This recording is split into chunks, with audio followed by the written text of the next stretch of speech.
अस्सलाम वालेकुम। आज की वीडियो में हम डिस्कस करते हैं एक शॉर्ट स्टोरी है जिसका नाम है the man of the crowd. The man of crowd या the man of the crowd जो है वो एडगर एलन पो ने लिखी है। असल में एडगर एलन पो ये 19 जनवरी 1809 के अंदर पैदा हुए हैं और 7 अक्टूबर 1849 में इनकी डेथ हुई है। मजीद आगे चलें तो ये एक earliest American short story practitioner रहे हैं। उसके अलावा ये एक ऑथर थे, एक पोएट थे, एडिटर थे और लिटरेरी क्रिटिक रहे हैं। उसके अलावा इन्वेंटर ऑफ डिटेक्टिव फिक्शन के हवाले से ये बहुत ज्यादा नुमाया हैसियत रखती हैं। अगर इसका कंट्रीब्यूशन इनका देखा जाए तो साइंस फिक्शन में इनका कंट्रीब्यूशन इंतहाई कमाल का रहा और ये एक अमेरिकन रोमांटिक मूवमेंट के अंदर भी बहुत ज्यादा कारगर इंसान के तौर पर हमारे सामने आती हैं, क्योंकि अमेरिकन रोमांटिक मूवमेंट जो है वो 1830 के अंदर 1870 मतलब 1830 से 1870 में जो बरसरे बेकार रही है उसके अंदर इनका बहुत ज्यादा हाथ है। अगर यानरा की बात की जाए इस शॉर्ट स्टोरी की तो यानरा जो है वो शॉर्ट स्टोरी है जो कि एक हॉरर फिक्शन के तौर पर जानी जाती है। इसके अंदर हॉरर फिक्शन जो है वो हमारे सामने है। अगर सेटिंग देखी जाए तो लंदन की इसकी सेटिंग है शॉर्ट स्टोरी की। ये 1840 के अंदर पब्लिश हुई है और अगर पॉइंट ऑफ व्यू की बात की जाए तो ये first person narrative point of view से हमारे सामने आती है। इसकी टोन माइस्टीरियस भी है और डिटेक्टिव भी है, मतलब माइस्टीरियस और डिटेक्टिव टोन के साथ ये शॉर्ट स्टोरी यहां पर मौजूद है। अगर देखा जाए इनके थीम्स के बारे में तो इस शॉर्ट स्टोरी के मेजर थीम जो हैं वो लोनलीनेस है, इंडिविजुअलिटी है, क्यूरियोसिटी है, ऑब्सेशन है, रिलेशनशिप विद अदर्स, मतलब एक इंसान का दूसरे इंसानों के साथ जो ताल्लुक है वो भी इसके थीम्स के अंदर मेंशन किया गया है। दो किस्म के सिंबल्स इस शॉर्ट स्टोरी में आए हैं। नंबर 1 डायमंड का सिंबल रहा, नंबर 2 डैगर का सिंबल जो है वो यूज हुआ है। डायमंड का सिंबल जो है वो जेम ऑफ पर्सनैलिटी के हवाले से हम देखते हैं और अगर डैगर की बात की जाए तो डेंजर इन पर्सनैलिटी वो इस अंदाज में हमारे सामने आया है। ये दोनों सिंबल जो है वो हमारे प्रोटैगनिस्ट के अंदर पाए जाते हैं। वो मैं अभी आगे आके आपके डिस्कस करता हूं कि डायमंड और डैगर किस अंदाज में हमारे प्रोटैगनिस्ट के पास थे। उसके बाद अगर बात की जाए इसके कैरेक्टर्स की तो इसके दो मेजर कैरेक्टर हैं। वैसे माइनर कैरेक्टर के अंदर तो बहुत ज्यादा इसके अंदर कैरेक्टर पाए जाते हैं, अननेम्ड कैरेक्टर्स हैं जो मैंने उधर क्राउड की सूरत में लिखे हैं, लेकिन मेजर दो कैरेक्टर हैं।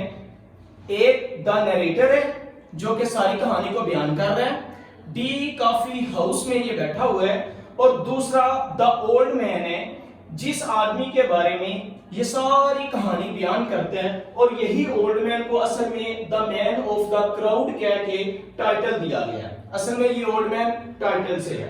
अगर देखा जाए नरेटर के पॉइंट ऑफ व्यू से तो इस शॉर्ट स्टोरी का जो नरेटर है sits in the D coffee house. असल में वो बीमार था और बीमारी के बाद जब रिकवरी हुई है तो वहां पर आके बैठ गया है। उसके बाद sees people in the crowd, उस कॉफी हाउस की विंडो में बैठ के बाहर जो है वो मुख्तलिफ लोगों के हुजूम को देखता है। तो तीसरे नंबर पर attracted by the old man, उसे बहुत से लोग नजर आते हैं जैसे कि क्राउड में अभी मैं मेंशन करूंगा।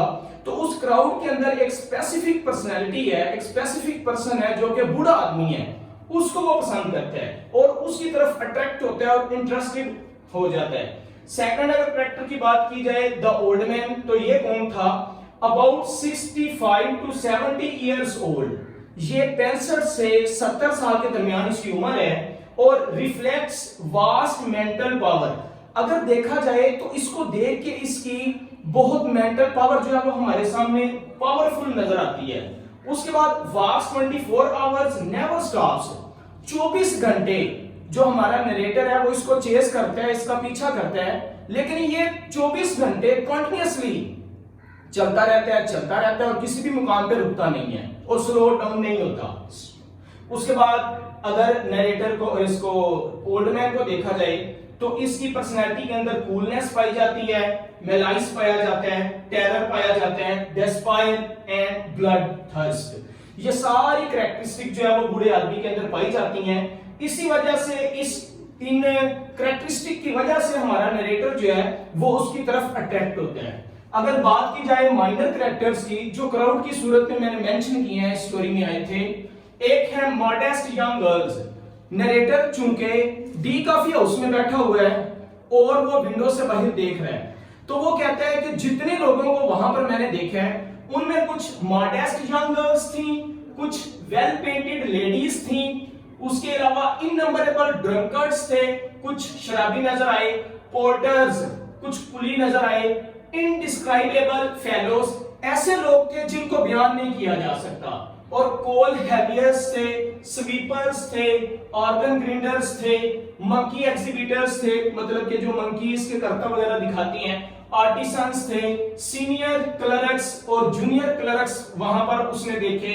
उसके अलावा कुछ एग्जॉस्टेड लेबरर्स देखे, मतलब थके हुए मजदूर उस हुजूम के अंदर देखे। और उसी हुजूम के अंदर एक ओल्ड मैन भी है जो हमारा प्रोटैगनिस्ट है, जो नरेटर की तवज्जो को हासिल कर लेता है। अगर इस सारे पॉइंट्स को मद्देनजर रखते हुए, मतलब ये the man of the crowd के अंदर एडगर एलन पो के इस बैकग्राउंड को देखा जाए, इसके लिटरेरी वर्क को देखा जाए, और हमारी शॉर्ट स्टोरी के जानरा को, टोन को, थीम्स को, सिंबल्स को, कैरेक्टर्स को मद्देनजर रखा जाए, तो उसके बाद हमारी समरी को डिस्कस करते हैं। समरी असल में ये है कि डी कॉफी हाउस के अंदर हमारा जो नरेटर है, जो अननेम्ड नरेटर है, जिसका नाम उसने नहीं बयान किया, वो वहां पर बैठ के सारे लोगों को ऑब्जर्व करता है। उसकी नजर एक बूढ़े आदमी पर टिकती है जो असल में उसी की कैरेक्टरिस्टिक्स रखता है, मतलब नरेटर वाली खुसूसियात उस ओल्ड मैन में पाई जाती हैं। इसी वजह से वो उसका चेंज करने की कोशिश करता है, उसका पीछा करने की कोशिश करता है, उसको फॉलो करने की कोशिश करता है,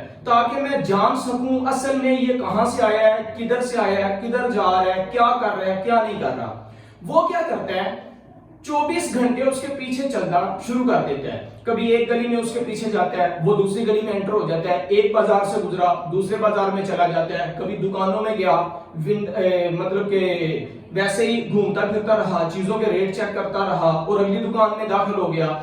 इसी तरह रात का वक्त आ गया, बारिश होनी शुरू हुई, वो कंटिन्यूअसली बूढ़ा आदमी चलता रहता है और किसी भी मुकाम पे रुकता नहीं है। और 24 घंटे उसके पीछे चलने के बाद वो दोबारा डी कॉफी हाउस के सामने आके चक्कर लगाता है और हमारा नरेटर वहां पे आके थक जाता है। हालांकि वो बूढ़ा आदमी थका हुआ नहीं था और वो इस नतीजे पर पहुंचता है कि मैं इस बूढ़े आदमी के बारे में कुछ नहीं जान सकता।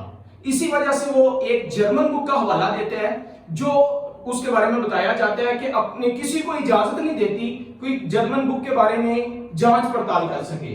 तो समरी को मजीद डिस्कस करते हैं। यहाँ पे narrator talks about a German book, वो एक जर्मन बुक का हवाला देता है नरेटर, जैसा कि जिसके अंदर ये लिखा हुआ है does not permit itself to be read, एक ऐसी बुक जो किसी को इजाजत नहीं देती कि उसको पढ़ा जा सके। सेम टाइम अगर देखा जाए हमारे ओल्ड मैन को या प्रोटैगनिस्ट को, तो वो भी किसी को इजाजत नहीं देता कि उसके बारे में कोई जान सके। दूसरे नंबर पर इसी तरह ये लिखा हुआ है same with some characters like old man, बूढ़े आदमी के किरदार या कुछ लोग ऐसे होती हैं जिनके बारे में कोई जांच पड़ताल बहुत मुश्किल करता है या नहीं कर सकता। इसके अलावा दूसरा पॉइंट है जी narrator recovers from disease feeling fresh.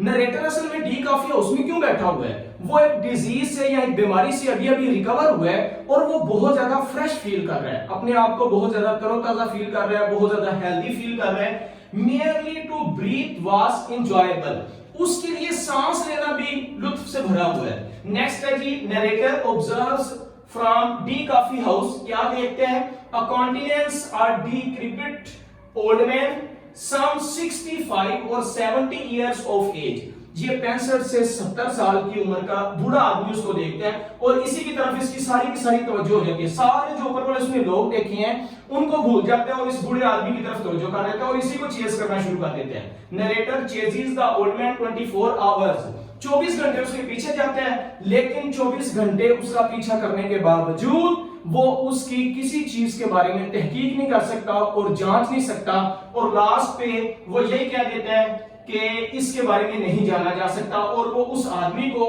The man of the crowd कह के इस टाइटल से नवाज देते हैं। हालांकि वो मैन ऑफ द क्राउड अगर देखा जाए तो अंदर से लोनलीनेस का शिकार है, इंडिविजुअलिटी का शिकार है, लेकिन वो लोगों के सामने आने की कोशिश करता है। बहुत शुक्रिया, अस्सलाम वालेकुम।